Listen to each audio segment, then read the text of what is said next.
If you have spent any time in the Little People, Big World fan base, you know that no single member of the Roloff family generates more polarized reactions than Audrey Roloff.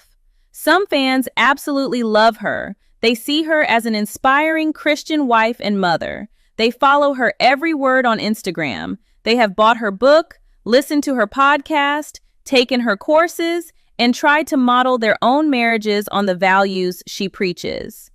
Other fans cannot stand her. They find her preachy. They find her self-righteous. They find her religious advocacy off-putting. They roll their eyes at her Instagram captions. They wish she would just be quiet and let her family speak for itself. And in the middle, there is a third group of fans who fall somewhere between admiration and frustration, who find Audrey complicated, who respect parts of what she stands for while disagreeing with other parts.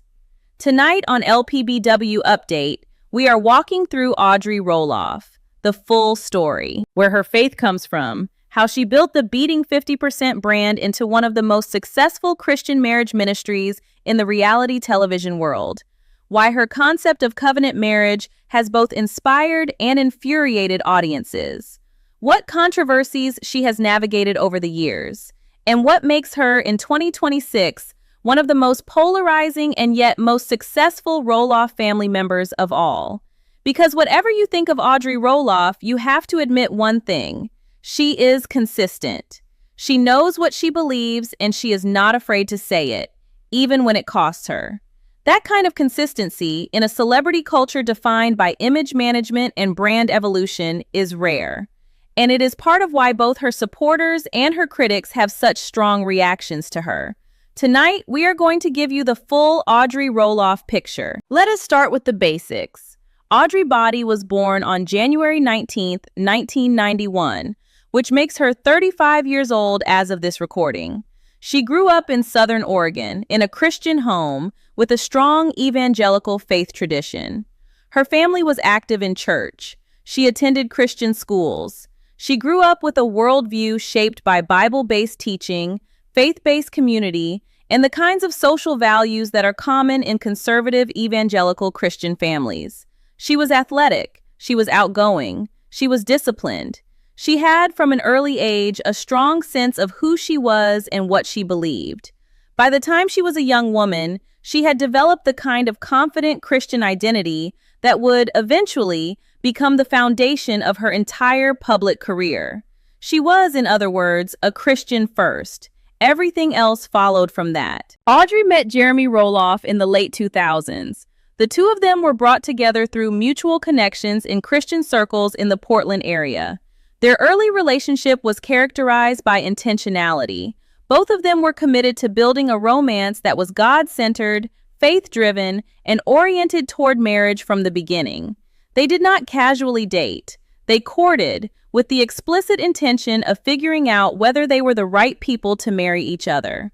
That approach was unusual by mainstream standards, but normal within their faith tradition. In 2014, when Audrey was 23 and Jeremy was 24, they got married. The wedding was held outdoors. The vows were deeply personal, written by both of them, and emphasized the spiritual dimension of their commitment. The ceremony was filmed and aired as part of Little People, Big World. And from that moment, Audrey became one of the most visible Christian wives in American reality television. The first few years of Audrey's public life on the show were relatively low-key. She was the new Roloff daughter-in-law. She participated in family events. She helped during pumpkin season. She traveled with Jeremy on his various creative projects. But the seeds of what would become her public ministry were already being planted. Privately, Audrey and Jeremy were having conversations about what they wanted their marriage to be. They were developing a vocabulary for the kind of intentional, God-centered relationship they were building. They were thinking about how to share what they were learning with others. And in 2015 and 2016, they began publishing those reflections on a website they had created together. The site was called Beating 50%. The name referred to the statistic that approximately 50% of first marriages in the United States end in divorce. The mission of the site, in their own words, was to inspire covenant marriages, to encourage husbands and wives to give more than 50% to their spouse, and to revive marriages that are indispensable, marked by fixing instead of throwing away. The concept of a covenant marriage is worth pausing on because it is central to everything Audrey and Jeremy stand for. A covenant marriage, in the religious sense they use the term, refers to a marriage in which God is at the center. It is not just a legal contract between two people. It is a three-way commitment: the husband, the wife, and God. The idea is that the marriage cannot be broken unilaterally by either spouse because both spouses have made a binding promise not just to each other, but to God. In some states, including Arkansas, Arizona, and Louisiana, covenant marriages are an actual legal option. Couples can choose to enter into a covenant marriage instead of a standard marriage, which makes divorce significantly harder to obtain. Premarital counseling is required. There are limits on the grounds for divorce. The whole legal arrangement is designed to make marriages more durable and harder to dissolve. Jeremy and Audrey have used the concept of covenant marriage as a guiding principle for their own relationship and as the foundational concept for their ministry to other couples. They do not just believe in marriage as a legal status. They believe in marriage as a sacred, lifelong commitment that is meant to be permanent. That belief has driven everything Audrey has built since 2015. The Beating 50% blog, the Instagram account, the podcast, the book A Love Letter Life, published in 2018, the various courses and resources they have offered to couples over the years, the brand partnerships with companies that share their values, the speaking engagements at churches and Christian conferences. All of it has flowed from the central conviction that marriages are sacred, that they are worth fighting for, and that other couples can benefit from the principles Audrey and Jeremy have developed. Their best-selling book, A Love Letter Life, chronicles their relationship from the beginning. It tells the story of how they met, how they fell in love, how they got engaged, how they navigated the early years of marriage, and what they have learned along the way. The book has reached hundreds of thousands of readers. It has been particularly popular in Christian communities, and it has cemented Audrey's status as one of the most influential young Christian voices in the reality television world. But this is where the controversy begins, because Audrey, by her own choice, has not kept her beliefs in a private bubble. She has used her platform to advocate, sometimes pointedly, for the value system she lives by. And not everyone has welcomed that advocacy. The first major moment of controversy came in 2018 when Audrey posted a statement on her blog clarifying that Beating 50% was not claiming to be a resource for same-sex marriages. That clarification, while consistent with her conservative Christian theology, drew significant backlash from fans who felt it was exclusionary. Audrey did not apologize for the position. She stood by it. She explained her theological reasoning. She maintained that her ministry was for the specific kind of covenant marriage she and Jeremy believed in, which by their definition is between one man and one woman. That position is consistent with traditional evangelical Christian teaching. It is also, by definition, exclusive of same-sex couples who might have otherwise found her materials useful. The 2018 statement was one of many moments over the years when Audrey has, in the eyes of some fans, drawn a line that they did not want to see drawn. Other fans, of course, have appreciated her clarity and her willingness to stand by her beliefs even when they are unpopular. Audrey has also faced criticism over the years for what some fans see as a contradiction between her preached values and her own occasional choices. Fans have pointed to certain photos or posts where Audrey appeared in clothing or poses that some considered inconsistent with the modesty values she preached. They have pointed to her engagement with certain brands or marketing strategies that they felt were not aligned with her stated principles. Audrey has, in most cases, either explained her reasoning or declined to address the criticism. She has, throughout her career, refused to be silenced by online pushback. She has maintained her platform, she has continued to do her work, and she has continued to build an audience of people who share her values and want to hear from her. The Beating 50% brand has, by every business measure, been a success. The book has sold well. The podcast has built a dedicated audience. The website continues to generate traffic and revenue. The brand partnerships have provided significant income, and the broader influence of the brand has positioned Audrey as one of the most influential young Christian voices in the influencer space. She is not just a reality television star anymore. She is, in her own right, a Christian marketing brand with reach into millions of homes. That kind of platform is, depending on how you look at it, either an inspiring ministry or a problematic mixing of faith and commerce. Audrey would say it is the former. Critics would say it is the latter. The reality is probably some of both. Audrey and Jeremy genuinely believe in their mission. They also benefit financially from their mission. Both things are true at once. Beyond the marriage ministry, Audrey has also waded into broader cultural and political conversations from time to time. She has spoken at events. She has written essays. She has weighed in on social issues. Some of those interventions have been well received. Others have drawn pushback. In recent years, she has navigated the broader conversation around Christian nationalism, which has become a divisive topic within evangelical Christian circles. Some fans have noted that Audrey has read books critical of Christian nationalism, suggesting that her own thinking on these issues is more nuanced than her public brand sometimes suggests.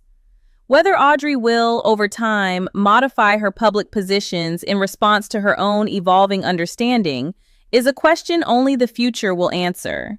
But there are signs that she is, in her own way, doing the kind of reflective intellectual work that many young Christian leaders are doing right now. She is not a static figure. She is, like everyone else, growing and changing over time. The role of Audrey within the Roloff family has also evolved over the years. In the early seasons of Little People, Big World, she was very much the new daughter-in-law, navigating her place in a complicated family dynamic. As her and Jeremy's ministry grew, she became more independent.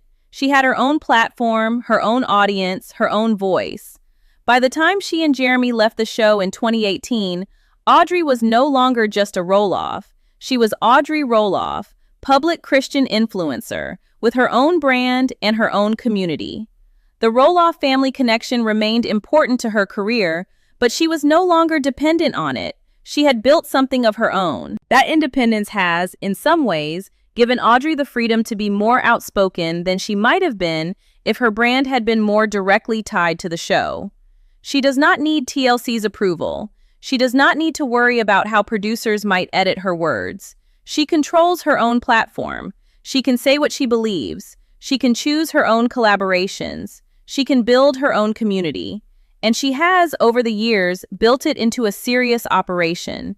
That independence is part of why she has been able to weather controversies that might have ended other reality television careers. She does not need the show to survive. She has her own audience. She has her own income streams. She has her own ministry. The show was, in many ways, just a launching pad for the larger empire she would build. Then there is the parenting dimension. Audrey is the mother of 4 children. Ember, born in 2017, Bodie, born in 2020, Radley, born in 2021, and Mirabella, born in 2024. She has raised her children in the same faith tradition she was raised in. She and Jeremy have made deliberate choices about how to homeschool, supplement education, manage screen time, and integrate faith into the daily rhythms of family life. Audrey has been open about her parenting on social media, sharing daily moments, milestones, and challenges with her audience. The kids have become characters, in a sense, in the broader Audrey Roloff brand. Whether that is fair to them is a question parents of influencer children always face. Audrey and Jeremy have been more conservative than many influencer parents in what they share about their children, but they still share more than some critics think appropriate. That tension is, in a sense, the central tension of any parent who builds a public brand based on family content. The more recent chapter of Audrey's public life has, interestingly, focused on the farm. As we covered in an earlier video on this channel, Audrey publicly hinted in March of 2026 that she and Jeremy were considering buying Roloff Farms. Her words about feeling that God was giving them the opportunity to choose the farm again, if they wanted, struck a deeply religious chord. For Audrey, the question of whether to buy Roloff Farms is not just a financial or family question. It is a discernment question, a question of where God is leading, a question of what aligns with the values she has been preaching for a decade. That kind of framing is consistent with her broader worldview. Everything for Audrey is a matter of discernment, of seeking God's will, of making decisions through the lens of her faith. Whether or not Jeremy and Audrey end up buying the farm, the fact that Audrey has framed it in this way tells us a lot about who she is in 2026. She is not abandoning the religious framework she has built her life around. She is, if anything, doubling down on it. The Beating 50% brand continues. The podcast continues. The Instagram following continues to grow. The children are growing. The marriage, by every public indication, is strong. The family is thriving. Whatever you think of Audrey's specific beliefs, you cannot deny that she is doing what she set out to do. She is living her values. She is sharing them publicly. She is building a family around them. And she is, in her own way, succeeding at a definition of success that is meaningful to her, even if it is not meaningful to her critics. What is Audrey's legacy going to be? That is a question that will only be answered in time. If you are a fan of her ministry, her legacy will be measured in marriages saved, families strengthened, and faith communities encouraged. If you are a critic of her ministry, her legacy will be measured in arguments started, fans alienated, and controversies generated. Both will be true. Audrey will be remembered as both an inspiration and a polarizing figure, depending on whom you ask. And that is, in a sense, the most honest assessment of any influential public Christian figure in 2026. They inspire, they alienate. They do good work, they generate controversy. They live by their values. They are imperfect humans trying to do something they consider meaningful. That is Audrey Roloff in a sentence. And whether you love her or you find her exhausting, she is one of the most committed and consistent voices in the entire Roloff family universe. So I want to know what you think. Do you find Audrey Roloff's faith advocacy inspiring, or does it cross a line for you? Do you think her Beating 50% ministry has done genuine good in the world, or do you think she has used her family's faith as a marketing tool? And do you think she and Jeremy should actually buy Roloff Farms? Or do you think the farm should go elsewhere? Drop your thoughts in the comments below. I read every single one and I want to know where you stand. If you enjoyed this video, please give it a like, subscribe to LPBW Update, and ring the bell so you do not miss our weekly Roloff family stories. We are committed to bringing you the truth, the timeline, and the full picture of every member of this remarkable family. I will see you on the next one.